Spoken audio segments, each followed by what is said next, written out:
wah. 2 is high frequencies. And that way you can test the whole spectrum. 1, 2, 1, 2. No. If you want to become a sound engineer, there's your little piece of free, little education not related to the class. You feel that it's extra credit?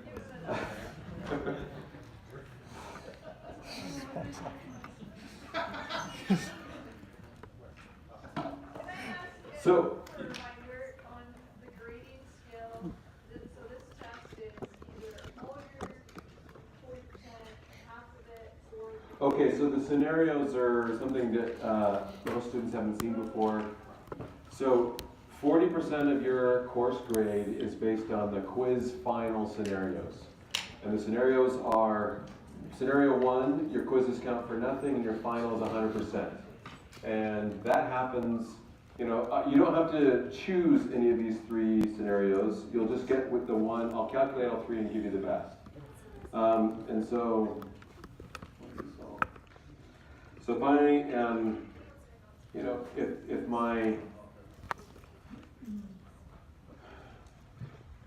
my final score is here, this is my final, this is my top half of quizzes, and this is all my quiz averages. Then the final is, that's scenario 1 where we have the final equals 100%. Okay?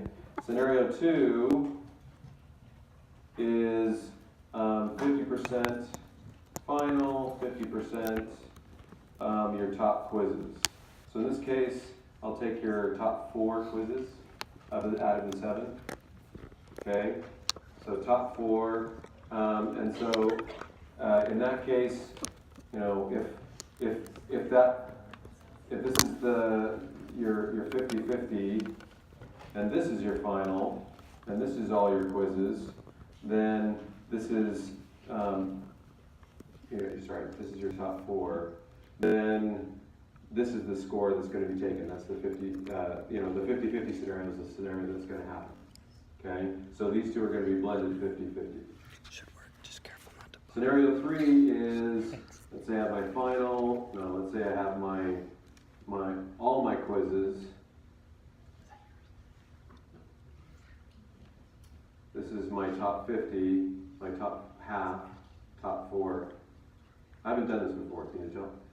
And then your final, you just really bomb it. Okay?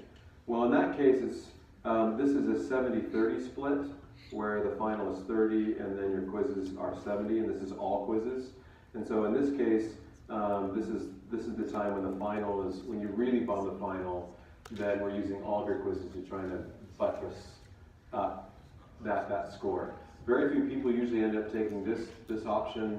Usually it's people who do well in the final that get option 1, or more like 2/3 of the class will take option 3 because they've got a few quizzes that are strong and they're kind of helping pull off the final. Okay? So there's always some weight on the final, 30, 50, or 100%, but you can completely erase your quizzes with a great final. There was a hand, yeah? And the whole class is graded on the curve, right? In some sense. So whatever score you obtain in this semester, your raw score, the curve will only raise it. So if you get a raw score of 93%, you can't. No one else is going to do better than you and push you down and give you an A-. Does that make sense? So the minimum raw score you get guarantees that grade, but then if we don't have a good distribution of grades in terms of, let's say the highest score in the whole class is a 92, then I'll just add a constant to the distribution that will raise the whole distribution so that we have some acceptable number, some acceptable kind of distribution of grades. For those of you who are worried about that grade and getting as high as possible, then you do want to kind of perform as well as you can. For those of you who are just worried about passing the course, your real danger zone is if you're significantly lower, like we can talk about outliers here. If you're an outlier below the mass, you're in danger of not passing the course. Does that make sense? But, if your raw score is a 75, you can't fail the course. The curve can only help you. So in a very real sense, the curve, there is a relative component to it, but you can't harm other people or help other people you still, there's a lot, it's a curve that kind of accounts for the difficulty of the course without harming people for relative performance. Does that make sense? At what point is the curve applied? Is it applied during one of these scenarios, or is it applied after the calculation of these scenarios? After the calculation of these scenarios, at the very end, when everyone has their optimal score, Okay. then I will add a constant to the distribution if necessary to raise it to where it needs to be. Thank you. And that's the only curve. I don't change the distribution shape. I just add a constant to every score to lift it, if it needs lifting. If it doesn't need lifting and you all get A's, then you all get A's. Whoop, whoop. My falsetto's gone, so anyway. I don't know how to erase all this. New page. Okay. So, any other questions about general structure of the final or these kind of higher order meta administrative kinds of questions? If you have taken the final, you should not be here. Right? So the final's been posted. If you have gone through and taken the final, then I would disinvite you from this review session. I don't want anybody who knows what's on the final even saying a word in this classroom. Does that make sense? Just saying. Did anyone actually take it? I don't know. I haven't looked. I'm just remembering to say that right now anyway, okay. Oh, and also, has anybody lost their scriptures? Okay, just checking. I have no, yeah, okay. Monday night, we need an opening thought. We need an opening thought. Well, it depends on kind of what your religious beliefs are. Okay, so let's start by opening this up for questions. Okay, so if we've taken care of all the kind of general questions about the final, let's talk about specific questions about content during the course. Yeah? Can we review probability, specifically symbols and their meanings? Symbols and their meanings, sure. So when we're talking about probability, we have a number of equations, and I just posted like an hour ago a slideshow where I went through all the slides and found where we had equations and kind of put them into an equation show. Some of you have seen that maybe, but it may help your review of equations, right? Just to kind of get them all and say, do I understand each of these equations? You'll notice some of those equations are coming from the probability slides. You may not think of this like the slide on union. So if I'm talking about the probability of A union B, right? So on that slide, when we talk about unions, we have, I don't remember, I think we define unions on that slide. Second.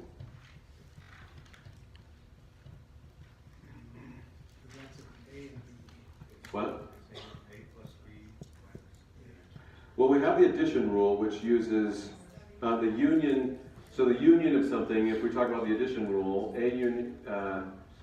the union of A and B, which is A or B, is equal to the probability of A plus the probability of B. Is that pretty high? Minus the overlap of A and B, which is A intersect B. So if we're drawing a Venn diagram, then this is, we have our two circles, we have our space, and we're taking this plus this, and then we're subtracting out this part right here, this intersection part, because we counted it twice, because B is in there and A is in there, so we counted that twice, right? So we got to take one out to get to A or B. Okay, and this is important because we can get information about some probabilities and solve for other probabilities by knowing some of these equations. Joseph? One of the problem sets has trying to find that last piece, that third piece on the equation. And I was, The intersection? yeah, I played with numbers and got the right answer, but I wasn't sure how to get there. Could you give an example? So, what? Yes, finding the intersection of A and B. Let's review a few equations first and then get to that, okay? So we know the union, right? If we're talking, there's another equation that we find useful, and that's the probability of A given B, right? Which is defined as the probability of the intersection of A and B divided by the probability of B, right? And the inverse of that is, so we can get the multiplication rule out of that, where we just swap we just bring the probability of B to the other side to get the definition of the probability of A intersect B, right? We also have independence. The idea of independence is this idea that the probability of A, let's see, if the probability of A multiplied by the probability of B is equal to the probability of, see, I think it's A union B.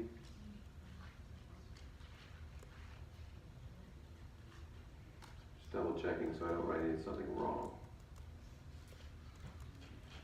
Yeah, A intersect B, right? So if that's not a definition, that's a condition, okay? So if this is true, then you have independence, okay? Yes? Alright, I may just be completely wrong on this, but isn't the independence test probability of A given B? That's a different independence test, but it's also true. So the probability of A given B, in that test we say if the probability of A given B is equal to the probability of A, then that's another way where we can prove independence. Okay. So those are two different definitions on the same slide.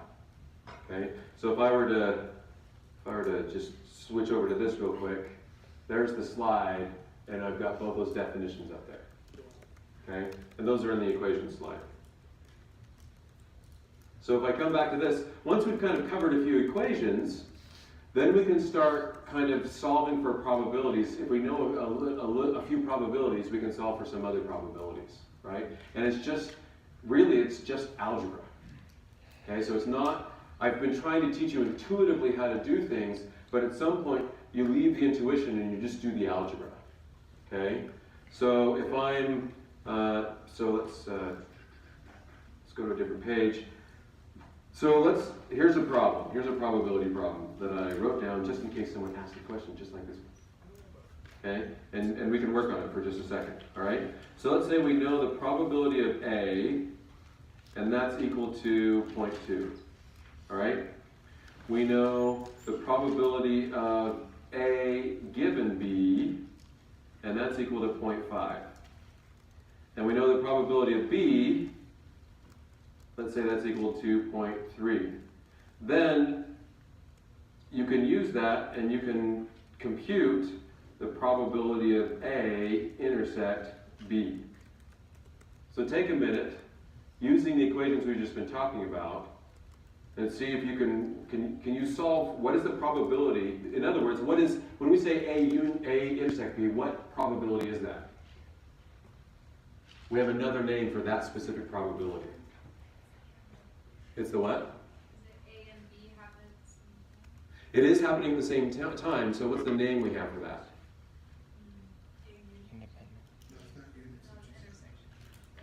It is the intersection.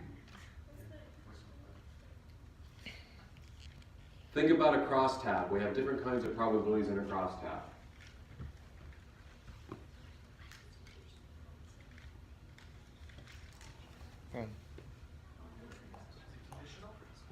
So, no, it's not. It's not. It uses the probability of A and B happening at the same time. That's the intersection of A and B. Is that the joint probability? It's the joint probability. Okay? So we call this a joint probability. And so we're saying, we know the probability of A, we know the probability of B, we know the probability of A given B. That's all we need to know to calculate the joint probability of A and B. Okay? Using, and I'll go back to the other page, if you've written these down, I'll go back to the page, some of these equations that we've got here. I don't know if we've got them all there, but if I go back to this page, can I calculate the joint probability of A and B if I know these other probabilities? Yes. Yes, it's up there, right? So just take a second. And Joseph, is this the kind of problem we're talking about? Yeah.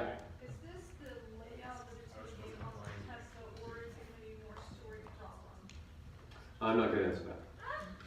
Well, because I can take numbers really easy and just put them in, but I mean, And then in a story problem, the question becomes, so we can talk about a story problem. In a story problem, how do we identify what are the elements, right? And that's the real question, right? That's the important question. When I'm dealing with something in the real world, what are the words I use to express this, right? So these are words like, the probability of something is pretty easy. And the conditional probability of something is also, I think, something that's usually pretty clear. But joint probabilities, intersections, and unions, those ones, that's where we get harder, right? And so the words for union is or, right? And the joint probability is and. So joint or intersections, that's the hardest one here. That's when we say something, what's the probability that both of these things co-occur? Or what's the probability that these two things are happening at the same time? Or what's the probability of this and this happening? Okay? There's no conditional language. We're not saying what's the probability that this happens given that has already happened. It's a probability, what's to happen of both of these things occurring. Even if they occur at different points in time. So if I want to, the conditional, let's do another page. So if I'm doing a conditional, which is for the probability of A given B, here's my timeline, and here's event B, here's event A, and I'm right here, right? Whereas the probability, the intersection, which is the probability of A intersect B, here's my same timeline, here's B, here's A, I'm right here. Okay? So if I already know B has happened, that's my conditional. But if even though B might happen before A, if I'm before B or A happening, I want to know the probability of both of them occurring, that's an intersection. Unless it's a probability of either occurring. Now we're a union. Does that make sense? So I'll try to make up some problems that use this kind of language. Okay. So what's the probability that the boys in the room score 70%? And the girls in the room, an average of, what's the probability that the boys in the room all score above 70%, and the girls in the room all score above 70%? Is that a conditional probability, an intersection, or a union? That's an intersection, right? Before anything's happened, we're talking about two different events, boys scoring above a point, girls scoring above a point, but there's no conditionality there, right? What's the probability of what's the probability of more than half the class getting an A? Well, so here we have a single probability. Okay. Now let's make it a different kind of probability. What's the probability of more than half the class getting an A, given that a quarter of the class got an A? Now we have a conditional. Okay. What's the probability of over half the class getting an A and over half the boys getting an A? Now we're dealing with an intersection. We don't know the answer to either. There is overlap, but these are two different events, right? Maybe the language I'm using is too personal. Maybe I should go to other examples. But yeah. You said union. If we see the word or, that's a hint for union. It's a hint. You have to embed it and say what's really happening here. What was and? And is intersection. And given is, these are words you're likely to find. I can't promise that, because you have to think about what's happening. Conceptually, is there a given in here? We're looking for something happening given that I know something else will happen or has happened. If I already know the outcome of one, and I'm using that to understand the outcome of another, we're in a conditional probability. But if I don't know the outcome of two events, I just want to know when they're going to co-occur in some way, that's an intersection. Or if either one can occur, now we're in a union, and that's an or kind of situation. Go ahead. How are you establishing independence, like A from B, so they're independent or not? Equations. So it's important to note that when we're talking about independence, so if I have a Venn diagram, this is A, this is B, are A and B independent? They could be.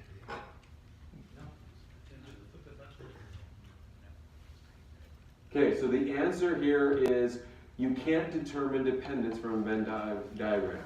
Potentially and maybe are correct answers. The answer no is not correct. Okay, a Venn diagram, things that are independent can still co-occur, right?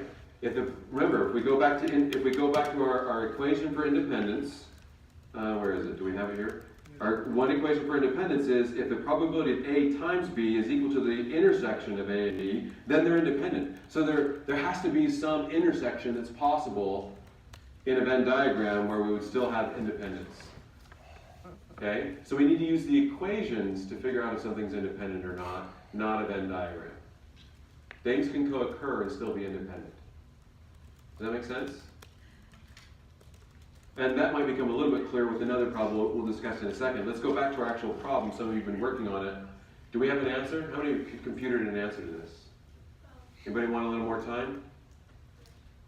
It's a pretty simple problem, but it may not be as simple the first time you do it. So I want to know the intersection of A and B, the probability of the intersection of A and B, given that I know the probability of A, of probability of B, and the probability of A given B. So I know these three amounts. I go to this equation. This equation right here is going to be very useful to me right here, right? So I know the conditional is equal to the intersection over the probability of B. So I can say the probability of A intersect B is equal to the probability of A given B multiplied by the probability of B. I just did the math where I took this over to here to solve for this. Right? So if I do that, I already know these, so this is 0.5, this is 0.3, so this is going to be 0.15. Is that right? Mm-hmm. So that's my intersection. The joint probability of events A and B happening is 0.15. Now I can rephrase this in kind of, business terminology, solving a business problem. Okay? So I can say, let's say event A is the probability of having a bad part, and the probability of B is the event of having the machine go down. Okay? So what's the probability of a bad part given that the machine, I can switch those. What's the probability of the machine going down given that I had a bad part? And then what's the probability generally of the machine going down? Multiply those together, that gives me the intersection of these two events of having both a bad part and the machine go down, and that's 15%. Does that make sense? Yeah. So I'm pretty sure I just wrote down probability of A times probability of B equals the probability of A intersection B. That's a condition. That's not a definition. That's a condition. So that's not an equation. So what you need to write in your notes is, if this equation is true, then A and B are independent. If it's false, they are dependent. Okay, so most of the equations we deal with are definitions, and so you can say you can rearrange it with algebra to figure something else out. But that equation it's a condition that has to be met, and so you need to be clear between kind of most of our equations are just definitions, but the independence equation is a condition that has to be met to prove independence. So could you then ask us if those two events are independent, and we times probability of A and B together and say that they're not because it's 0.6 compared to 0.15? Yeah, so I could test for independence here. That's absolutely true. So independence means that the probability of A, that was bad. I have an undo button right here. That undid a lot. Redo. Do I have an eraser? Yes.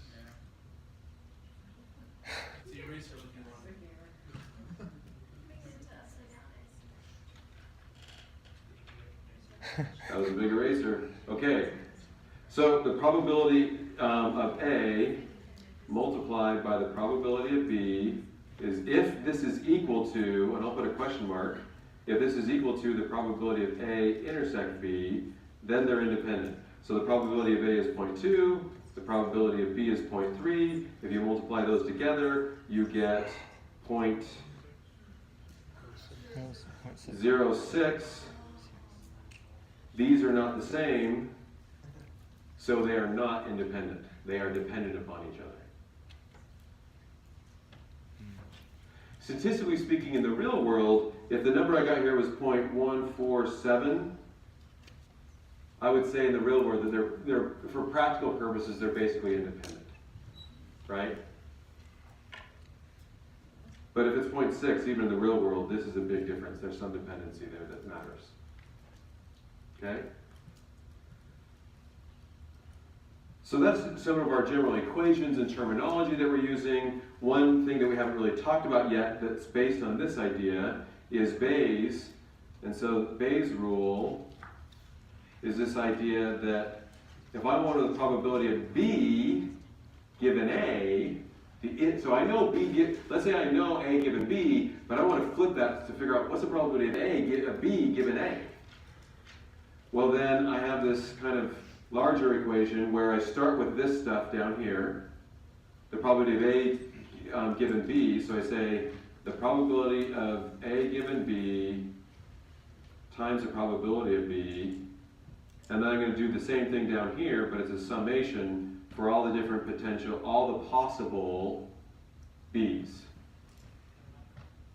Did I get that wrong? I got to double check that. Okay. Something's. It's not I right. need to check my 3x5 card.